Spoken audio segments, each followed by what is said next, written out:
സദസ്സിലുമായിരിക്കുന്ന പ്രിയ ബഹുമാനപ്പെട്ട വിശിഷ്ട വ്യക്തികൾ, വളരെ ദീപ്തമായ ഒരു ഓർമ്മയ്ക്ക് മുൻപിൽ നമ്മൾ നിൽക്കുകയാണ്.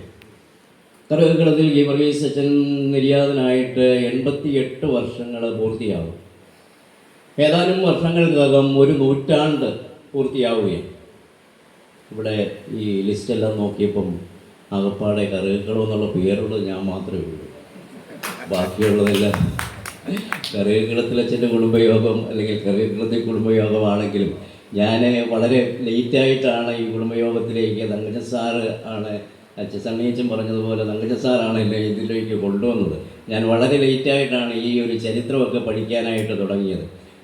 അച്ഛനോട് കൂടുതൽ അടുത്തിരിക്കുന്ന അച്ഛന്മാരും അതുപോലെ തന്നെ കുടുംബാംഗങ്ങളും ഒക്കെ ഇവിടെ ഉണ്ടെന്നറിയാം. പക്ഷേ എങ്കിലും പേര് ഉള്ളത് എനിക്ക് മാത്രമേ ഉള്ളൂ എന്നുള്ള കാര്യം ഓർമ്മിപ്പിക്കട്ടെ. നമുക്കറിയാം, നമുക്ക് ഇന്ന് കണ്ണിൽ നിന്ന് മറയുമ്പോൾ മനസ്സിൽ നിന്ന് മറയുന്നു എന്ന് പറയുന്ന ഒരു കാലഘട്ടത്തിലാണ് നമ്മൾ ജീവിക്കുന്നത്.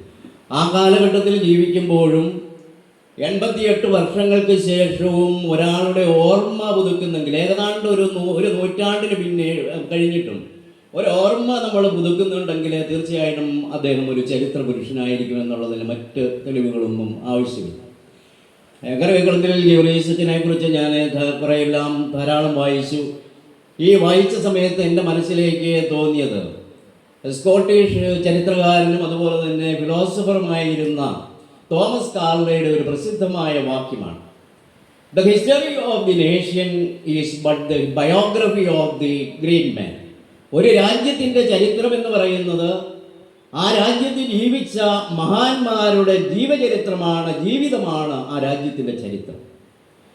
ഏതാണ്ട് ഇതുപോലെ തന്നെയാണ് ഇത് കറുകക്കുളത്തിലച്ഛനെ കുറിച്ച് വളരെ കൃത്യമായിട്ട് നമുക്ക് പറയാനായിട്ട് സാധിക്കും. ചങ്ങനാശ്ശേരി അതിരൂപതയുടെ ചരിത്രം എന്ന് പറയുന്നത് നിരീരിക്കൽ മാണിക്കത്തനാരെ പോലെയും കറുകക്കുളത്തിൽ ഗീവർഗീസ് അച്ഛനെ പോലെയുമുള്ളവരുടെ ചരിത്രമാണ് ചങ്ങനാശ്ശേരി അതിരൂപതയുടെ ചരിത്രം എന്ന് പറയുന്നത്.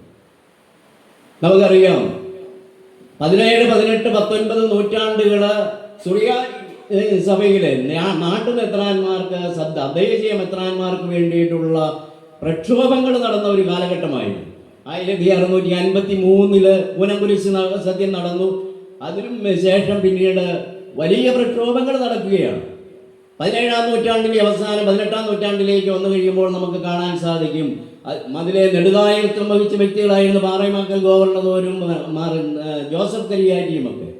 ജോസഫ് കരിയാറ്റി റോമായാത്ര നടത്തുന്നു. 1786 അദ്ദേഹം നിർഭാഗ്യവശാല് സുറിയാനിക്കാർക്ക് പ്രത്യേകം എത്താനായിട്ട് ഇവിടെ വന്നെങ്കിൽ പോലും അദ്ദേഹത്തിന് കേരളത്തിലെത്താനായിട്ട് സാധിച്ചില്ല.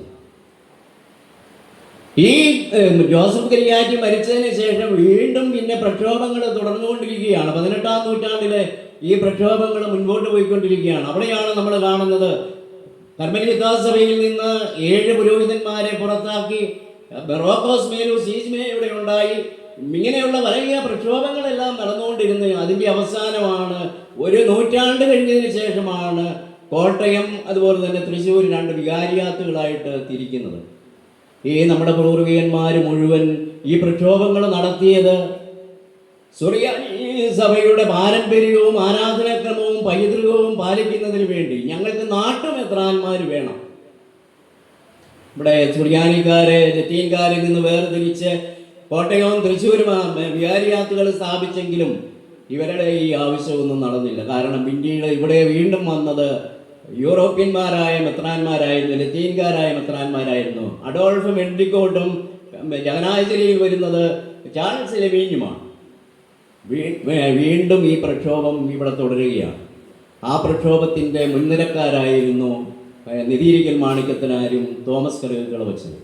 നിരീരിക്കൽ മാണിക്കത്തനാർ 1904 അദ്ദേഹം മരിച്ചു. അദ്ദേഹം മരിച്ചതിന് ശേഷം പിന്നീട് ഈ പ്രക്ഷോഭം മുന്നോട്ട് കൊണ്ടുപോയത് കറുകക്കുളത്തിൽ ഗീവർഗീസ് അച്ഛനാണ്. ഈ പ്രക്ഷോഭം മുന്നോട്ട് കൊണ്ടുപോകാനായിട്ട് മുൻകൈ എടുത്തത് കറുകക്കുളത്തിൽ ഗീവർഗീസ് അച്ഛനാണ്. നമുക്കറിയാം, അന്നത്തെ അപ്പസ്റ്റോലിക് ഡെലഗേറ്റ് ആയിരുന്ന മിഖായേൽ ആർച്ച് ബിഷപ്പിൻ്റെ ഒരു കത്ത് ആണിത്. അദ്ദേഹം ഇതൊരു ഡോക്യുമെൻ്റ്, അത് മാർപ്പാപ്പയുടെ പ്രതിനിധി, ഇന്നത്തെ അപ്പസ്റ്റോലിക് നുൻഷ്യോ എന്ന് പറയുന്ന ആൾ പ്രൊപ്പഗാന്ത ഫീദയ്ക്ക്, അതായത് വിശ്വാസ തിരുസംഘത്തിന് അയച്ച ഒരു കത്താണ്. അദ്ദേഹം അതിൽ പറയുന്നത്, but still these affairs have put curriculum in evidence and I am afraid that the times of Nidiri may return. നിരീരിയുടെ കാലത്തുണ്ടായിരുന്ന ആ പ്രക്ഷോഭം അതിൻ്റെ മുഴുവൻ ശക്തിയോടുകൂടി ഈ കറുകളത്തിൻ്റെ കാലത്ത് തിരിച്ചു വരുമെന്ന് ഞാൻ ഭയപ്പെടുന്നു എന്ന് ഈ അപ്പസ്തോലിക് ഡെലഗേറ്റ് റോമിലേക്ക് മാർപ്പാപ്പയുടെ തിരുസംഘത്തിന് എഴുതി കൊടുക്കുകയാണ്. അപ്പോൾ അത്ര ശക്തമായ ഒരു സ്വാധീനം കറുകളത്തിലച്ഛന് ഇവിടെ ഉണ്ടായിരുന്നു. ഇനിയും ഈ കറുകളത്തിലച്ഛൻ എന്തുകൊണ്ടാണ് ഈ ഒരു പ്രക്ഷോഭം നടത്തിയത്? ഇതിൻ്റെ പിന്നിലുള്ള റാഷണാലിറ്റി എന്തായിരുന്നു? ഇതിൻ്റെ പിന്നിലുള്ള ചേതോവികാരം എന്തായിരുന്നു? എനിക്ക് തോന്നുന്നില്ല അദ്ദേഹം സ്ഥാനമാനങ്ങൾക്ക് വേണ്ടിയോ എന്തെങ്കിലും നേട്ടങ്ങൾക്ക് വേണ്ടിയോ എന്തെങ്കിലും സമ്പത്ത് നേടുന്നതിന് വേണ്ടിയിട്ട് ഒന്നും നടത്തിയ ഒരു പ്രക്ഷോഭമായിരുന്നില്ല. ഇത് സുറിയാനി സഭയുടെ പൈതൃകം വീണ്ടെടുക്കുന്നതിന് വേണ്ടിയിട്ട്, സുറിയാനി സഭയുടെ പാരമ്പര്യം വീണ്ടെടുക്കുന്നതിന് വേണ്ടിയിട്ട് അദ്ദേഹം നടത്തിയ ഒരു പ്രക്ഷോഭമായിരുന്നു. അതുകൊണ്ടാണ് ഞാൻ പറഞ്ഞത്, ഈ ചങ്ങനാശ്ശേരി അതിരൂപത ഇന്ന് നമ്മൾ കേൾക്കുന്നുണ്ട്, എവിടെ ചെന്നാലും കേൾക്കും. ചങ്ങനാശ്ശേരിക്കാരെന്ന് പറഞ്ഞാൽ നമ്മളെ എല്ലാവരും മാറ്റി നിർത്തും. കാരണം സുറിയാനി ജീവിക്കുന്ന പൈതൃകത്തിനും പാരമ്പര്യത്തിനും ഏറ്റവും പ്രാധാന്യം കൊടുക്കുന്ന വ്യക്തികളാണ് ചങ്ങനാശ്ശേരിക്കാരെന്ന് പറയുമ്പോൾ അത് തുടങ്ങി വെച്ചത് ആരാണെന്നുള്ളത് നമ്മൾ ഓർക്കുക. അത് തുടങ്ങി വെച്ചത്, അതിനു വേണ്ടിയിട്ട് ജീവൻ ബലി കൊടുത്തത് ഈ കറുകളത്തിൽ ഗീവർഗീസനായിരുന്നു. അപ്പോൾ അദ്ദേഹം തുടങ്ങി അതിൻ്റെ പിന്നിലുള്ള റാഷണാലിറ്റി എന്ന് പറയുന്നത് ഈ സുറിയാനി സഭയുടെ പൈതൃകത്തോടും പാരമ്പര്യത്തോടുമുള്ള അദ്ദേഹത്തിൻ്റെ ശക്തമായ താല്പര്യവും അതിനോടുള്ള വിശ്വസ്തയുമായിരുന്നു കറുകളത്തിലച്ഛനെ ഇങ്ങനെ ഒരു കാര്യത്തിലേക്ക് നയിച്ചത്. രണ്ടാമത് ഞാൻ പറയും, കറുകളത്തിലച്ഛൻ ഒരു രക്തസാക്ഷിയായിരുന്നു. കറുകളത്തിൽ സത്യത്തിൽ ഒരു രക്തസാക്ഷിയായിരുന്നു എന്ന് എനിക്ക് ഈ ഡോക്യുമെൻ്റ് വായിച്ചു കഴിഞ്ഞപ്പോഴാണ്. ഇത് 1911 ഡിസംബർ 7 റോമിലേക്ക് അയക്കുന്ന ഡോക്യുമെൻ്റാണ്. അത് വായിച്ചു കഴിഞ്ഞ് പഠിച്ചു കഴിഞ്ഞപ്പോഴാണ്, അതിനോടുകൂടി മറ്റു രേഖകളും പഠിച്ചു കഴിഞ്ഞപ്പോഴാണ് എനിക്ക് മനസ്സിലായത്. ഏതാണ്ട് ഇതിന് സമാനമായ ഒരു സംഭവം കത്തോലിക്ക സഭയിൽ 5-ാം നൂറ്റാണ്ടിൽ നടക്കുന്നുണ്ട്. 5-ാം നൂറ്റാണ്ടിലെ അലക്സാണ്ട്രിയയിലെ മെത്രാനായിരുന്ന സിറിൽ ഓഫ് അലക്സാണ്ട്രിയ പേട്രിയാർക്കായിരുന്നു. അദ്ദേഹവും അതുപോലെ തന്നെ കോൺസ്റ്റാന്റിനോപ്പിളിലെ റോമൻ സാമ്രാജ്യത്തിൻ്റെ കിഴക്ക് ഭാഗത്തുണ്ടായിരുന്ന 2 പ്രബല സഭകളായിരുന്നു അലക്സാണ്ട്രിയൻ ചർച്ചും കോൺസ്റ്റാന്റിനോപ്പിളിലെ സഭയും. ആ കോൺസ്റ്റാന്റിനോപ്പിളിലെ സഭയുടെ പേട്രിയാർക്കായിരുന്നു നെസ്തോറിയസ്. ഈ നെസ്തോറിയസ് പറഞ്ഞു, പരിശുദ്ധ അമ്മയെ ദൈവമാതാവെന്ന് വിളിക്കുന്നതിന് പകരം അതിനേക്കാൾ നല്ലത് പരിശുദ്ധ അമ്മയെ മിശിഹായുടെ അമ്മ, എമ്മേത് മിശിഹ, ദാലാഹ എന്നല്ല, എമ്മേത് മിശിഹ എന്ന് വിളിക്കുന്നതാണ് നല്ലത്. അതാണ് ബൈബിൾ പരമായിട്ടുള്ളത്, അതാണ് ദൈവശാസ്ത്രപരമായിട്ടുള്ളത്, അതാണ് സാമാന്യ ബുദ്ധിക്ക് മനസ്സിലാക്കാനുള്ളത്. പരിശുദ്ധ അമ്മയെ ദൈവമാതാവെന്ന് വിളിച്ചാൽ അത് ത്രിത്വത്തിൻ്റെ അമ്മയാണെന്ന് തെറ്റിദ്ധരിക്കാനായിട്ട് സാധ്യതയുണ്ട്. ദൈവത്തിന് ജന്മം കൊടുക്കാൻ ഒരു സ്ത്രീക്ക് സാധിക്കുകയില്ല, ഒരു മനുഷ്യന് സാധിക്കുകയില്ല. അതുകൊണ്ട് ദൈവശാസ്ത്രപരമായിട്ട് അതിനേക്കാൾ ശരി വിശുദ്ധ ബൈബിളിൻ്റെ വെളിച്ചത്തിൽ നോക്കുമ്പോൾ എമ്മേത് മിശിഹ ദൈവമാത്രം തിയോത്തോക്കോസ്, ക്രിസ്തോത്തോക്കോസ് എന്ന് വിളിക്കുന്നതാണ് എന്ന് അദ്ദേഹം പറഞ്ഞു.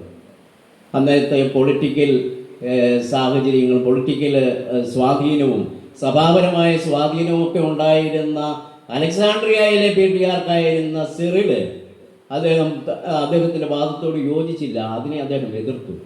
എഫേസൂസ് കൗൺസിലിലെ 431 നടന്ന എഫേസൂസ് കൗൺസിലിലെ ഈ സിറിൽ ഓഫ് അലക്സാണ്ട്രിയ എന്ന് പറയുന്നയാള് ഒരു കാലത്ത് വിശ്വാസത്തിൻ്റെ നെടുന്തൂണാണ്, അളവുകോലാണെന്ന് ചക്രവർത്തി പോലും പറഞ്ഞ നെസ്തോറിയസിനെ പാഷണ്ടിയായിട്ട് സഭയിൽ നിന്ന് പുറത്താക്കി.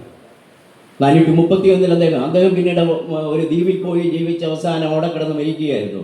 ഒരു സഭയുടെ പാത്രിയാർക്കീസാണെന്ന് ഓർക്കണം. നിസ്സാരമായ ഒരു സഭയിൽ ഇന്ന് കോൺസ്റ്റാന്റിനോപ്പിളിലെ സഭയുടെ കീഴിൽ ഇന്ന് 15-16 ചെറിയ വ്യക്തിസഭകളുണ്ട്. അത്ര വലിയൊരു പ്രഗത്ഭനായ ഒരു വ്യക്തിയും പ്രഗത്ഭമായ ഒരു സഭയുമായിരുന്നു. ആ സഭയുടെ തലവനെയാണ് വേറൊരു സഭയുടെ തലവൻ ഇത് തെറ്റാണെന്ന് പറഞ്ഞ് പാഷണ്ടിയായിട്ട് മുദ്രകുത്തി നാട് കടത്തി. അത് പിന്നീട് റോം അത് അംഗീകരിച്ചു. എന്നാൽ പിന്നീട് ചരിത്രം പറയുന്നത്, പിന്നീട് ഈ നെസ്തോറിയസ് പറഞ്ഞത് ശരിയായിരുന്നു, അതിൻ്റെ അകത്ത് തെറ്റില്ല എന്ന് ഇന്ന് സഭ അംഗീകരിക്കുന്നുണ്ട്. അങ്ങനെ തന്നെ ഒരു ചൊല്ല് തന്നെ ഉണ്ടായി, Nestorius was not a Nestorian. Nestorius ഒരിക്കലും നെസ്തോറിയനിസം എന്ന് പറയുന്ന ഭാഷ പഠിപ്പിച്ചില്ല. അങ്ങനെ ഒരു ചൊല്ല് തന്നെ ഇന്ന് സഭയിലുണ്ട്, ഇന്ന് ഒരു അക്കാഡമിക് വേൾഡിലുണ്ട്. Nestorius was not a Nestorian. ഏതാണ്ട് ഇതുപോലെ ഞാനിത് പറയാൻ വന്നത്, അദ്ദേഹത്തെ എങ്ങനെയാണ് പുറത്താക്കിയത്? സിറിൽ ഓഫ് അലക്സാണ്ട്രിയ അദ്ദേഹം സിനഡ് കൂടിക്കൊണ്ടിരുന്നപ്പോൾ, അദ്ദേഹം വരുന്നതിന് മുമ്പ് അദ്ദേഹത്തിൻ്റെ ആൾക്കാർ ജോൺ ഓഫ് അന്റിയോക്കിൽ നിന്നുള്ള അദ്ദേഹത്തിൻ്റെ പ്രതിനിധികൾ വരുന്നതിന് മുമ്പേ, അദ്ദേഹം തന്നെ സിനഡിൽ വരുന്നതിന് മുമ്പ് അദ്ദേഹത്തെ പാഷണ്ടിയായിട്ട് സഭയിൽ നിന്ന് പുറത്താക്കി. ഒരു ന്യായമായ ഒരു കാര്യം, അദ്ദേഹത്തിൻ്റെ ആ വാദമൊന്ന് പറയാൻ പോലുമുള്ള ഒരു അവസരം ഈ സിറിൽ ഓഫ് അലക്സാണ്ട്രിയ എന്ന് പറയുന്നത് അലക്സാണ്ട്രിയയിലെ പീഠിയാർക്ക് കൊടുത്തില്ല. അങ്ങനെ വളരെ വ്യക്തിപരം ഏകപക്ഷീയമായി പുറത്താക്കപ്പെട്ട ഒരു പാത്രിയാർക്കീസ് ആയിരുന്നു നെസ്തോറിയസ് എന്ന് പറയും. ഏതാണ്ട് ഇതിന് സമാനമായ ഒരു സംഭവമാണ് ഇവിടെയും നടന്നത്. ഇവിടെ ഇത് വഴിയെ പോയാലും എഴുതിയതല്ലെന്ന് ഞാൻ ആദ്യമേ പറഞ്ഞല്ലോ. ഇത് അപ്പസ്റ്റോലിക് ഡെലഗേറ്റ് എഴുതുന്ന ഒരു ഡോക്യുമെൻ്റാണ്.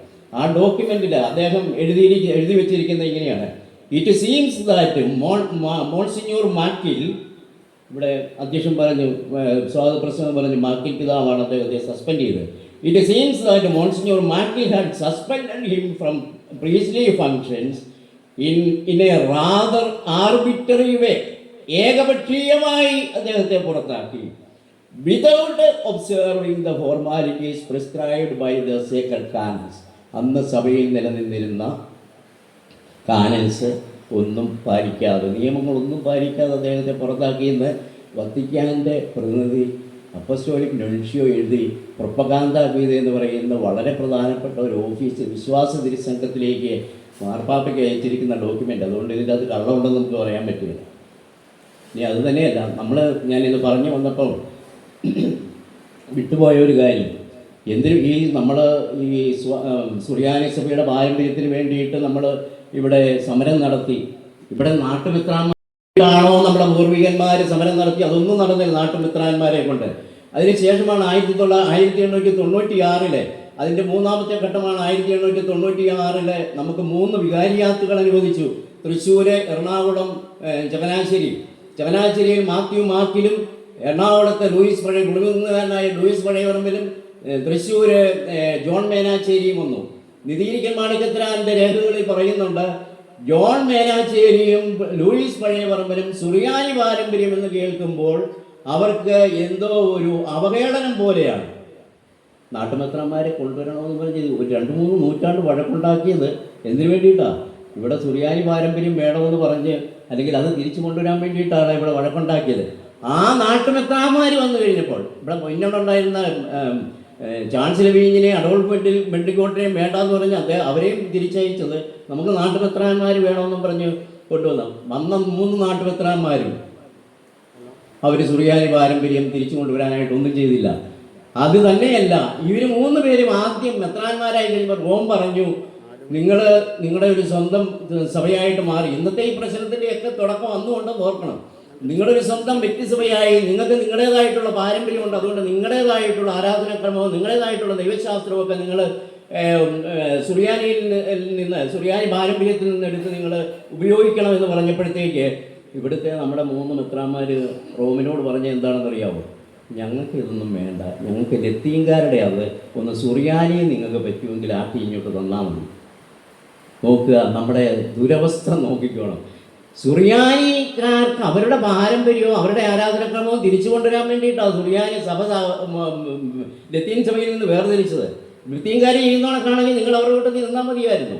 പക്ഷേ ഇവിടെ നമുക്ക് വന്ന മെത്രാന്മാർ, നമ്മുടെ സ്വന്തം മക്കൾ ആവശ്യപ്പെട്ടത് ഞങ്ങൾക്ക് ലത്തീൻകാരുടെ തന്നെ ഇത് ട്രാൻസ്ലേറ്റ് ചെയ്താൽ മതി, സുറിയാനിയിൽ എന്ത് കിട്ടിയാലും അത് ഞങ്ങളുടെ ആൾക്കാരങ്ങ് എടുത്തോളും, അതുകൊണ്ട് സുറിയാനി അവർക്ക് ചെല്ലിയാൽ മതി, അതിൻ്റെ അകത്ത് എന്നാണെന്നൊന്നും കുഴപ്പമില്ല, അത് ലത്തീൻകാരുടെ ഇത് തന്നാൽ മതി എന്നാണ്. അപ്പം ആ ഒരവസ്ഥയിലാണ് ഞാൻ പറഞ്ഞത് കറുകൃത്തിലച്ഛൻ്റെ റാഷണാലയോടെയായിരുന്നു എന്നുള്ളത്. കറുകൃത്തിലച്ഛൻ അത് കഴിഞ്ഞിട്ട് ചങ്ങനാശ്ശേരി, ഇത് എറണാകുളത്തിൻ്റെയും തൃശ്ശൂരിൻ്റെയും കാര്യം ഇതാണെങ്കിൽ ചങ്ങനാശ്ശേരിയുടെ കാര്യം അതിലും ഗതികേടാണ്. ഈ മാക്കിൽ പിതാവ് നിങ്ങളൊരു പക്ഷേ കേട്ടിട്ടുണ്ട്, ഇവിടെ പ്രായമായിട്ട് കേട്ടിട്ടുണ്ടാവും. ആദ്യമായിട്ട് ഇവിടെ നമ്മുടെ സഭയിൽ ഇന്നത്തെ ശ്രീറമല സഭയിൽ അന്നത്തെ പേരാർക്കിൽ വികാരിയാത്തിൽ ഏറ്റവും ആദ്യമായിട്ടൊരു രൂപതാ നിയമാവലി ഉണ്ടായ ചങ്ങനാശ്ശേരിയില്ല. അതുണ്ടാക്കിയത് മാക്കിപ്പിതാവ്. അതായത് ദക്രേത്വം എന്ന് കേട്ടിട്ടുണ്ടായിരിക്കും നിങ്ങൾ. ദക്രേത്വം ഉണ്ടായത് ചങ്ങനാശ്ശേരിയില്ല, പിന്നീടാണ് മറ്റു രൂപതകൾക്കൊക്കെ ഈ നിയമാവലിയൊക്കെ ഉണ്ടാകുന്നത്. അപ്പം ആദ്യം ഈ മാക്കിപ്പിതാവ് ഈ നിയമാവലി എവിടുന്നാണ് ഉണ്ടാക്കിയത്? നിയമാവലി ഉണ്ടാക്കിയത് വരാപ്പുഴ രൂപതയുടെ ലേണാർഡോ മെല്ലാനോ മെത്രാൻ്റെ നിയമാവലി എടുത്ത് പരിഷ്കരിച്ച് ഇവിടെ കൊടുക്കുകയായിരുന്നു. അവരുണ്ടാക്കിയിരിക്കുന്ന നിയമാവലി അവരുടെ ആരാധനക്രമവും അവരുടെ ദൈവശാസ്ത്രവും അവരുടെ ആത്മീയ ജീവിതവും അത് സംരക്ഷിക്കാൻ വേണ്ടിയിട്ട് ഉണ്ടാക്കിയ നിയമാവലിയാണ്. ആ നിയമാവലിയാണ് എടുത്ത് തുണിയാനിക്കാർക്ക് കൊടുത്തിരിക്കുന്നത്. അപ്പം അതുകൊണ്ടാണ് ഞാൻ പറഞ്ഞ ചങ്ങനാശ്ശേരിയുടെ കാര്യം അത് അതിലും വലിയ അധപ്പതനത്തിൽ കിടക്കുകയായിരുന്നു.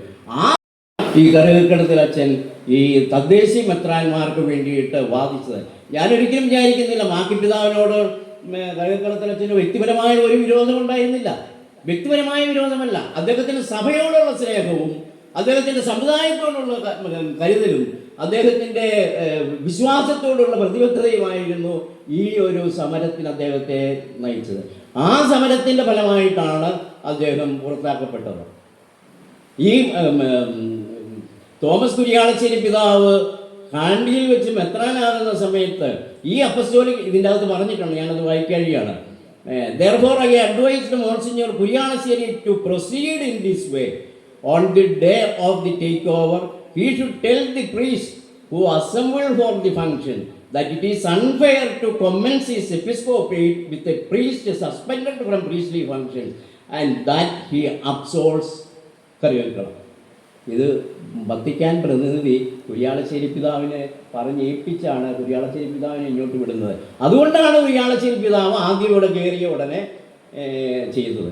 അപ്പം ഇത് ബന്ധപ്പെട്ടവർക്ക് എല്ലാവർക്കും മനസ്സിലായി ഇദ്ദേഹം അകാരണമായിട്ട് സൃഷ്ടിക്കപ്പെട്ടതാണ്.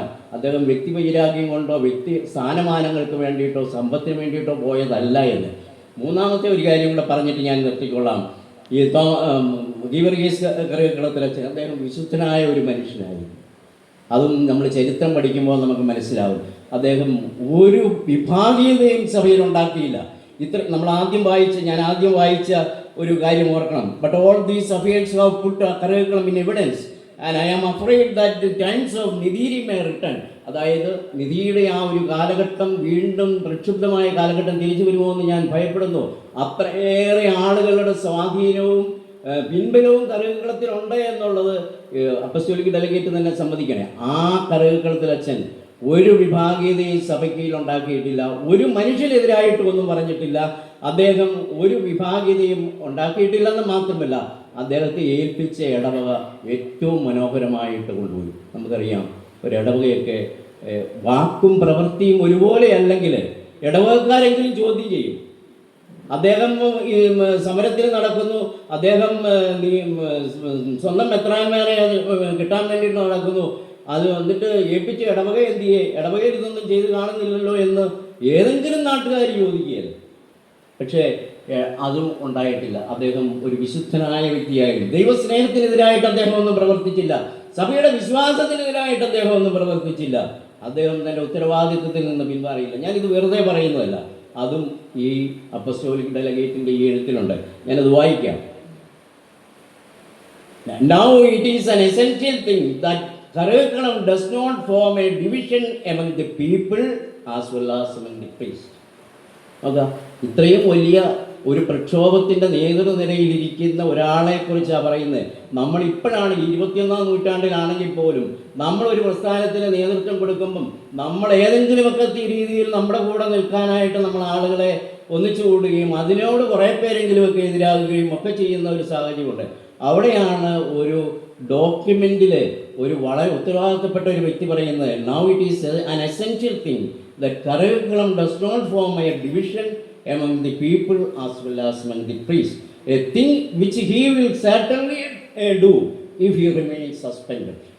അദ്ദേഹത്തെ നിങ്ങളിങ്ങനെ സസ്പെൻഡ് ചെയ്ത് മാറ്റി നിർത്തിയാൽ ഒരുപക്ഷേ ഇതുണ്ടായേക്കും. കാരണം അത്രമാത്രം ജനസമ്മതി ഇവിടെ ഉണ്ടായിരുന്നു എന്നുള്ളത് തന്നെയാണ് ഇത് സമ്മതിക്കുന്നത്. ഇത്രയും ജനസമ്മതി ഉണ്ടായിട്ടും അദ്ദേഹം ഒരു വിഭാഗീയത ഇടവകയിൽ ഉണ്ടാക്കാൻ, ഇടവകയിൽ നല്ല സഭയിലോ രൂപതയിലോ ഒന്നും ഉണ്ടാക്കാനായിട്ട് അദ്ദേഹം തുടങ്ങി.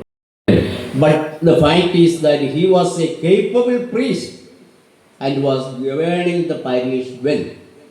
ഒരു സർട്ടിഫിക്കറ്റ് കൊടുക്കുന്നത് നിസ്സാര കാര്യമല്ല, നിസ്സാര ഒരാളല്ല, ഒരു അപ്പസ്തോലിക് ഡെലഗേറ്റാണ് പറയുന്നത്. But it is a fact that he was capable parish priest and was governing the parish well. നന്നായിട്ട് പരീക്ഷ കൊണ്ടുവന്ന ആളാണ് എന്നാണ് പറഞ്ഞിരിക്കുന്നത്.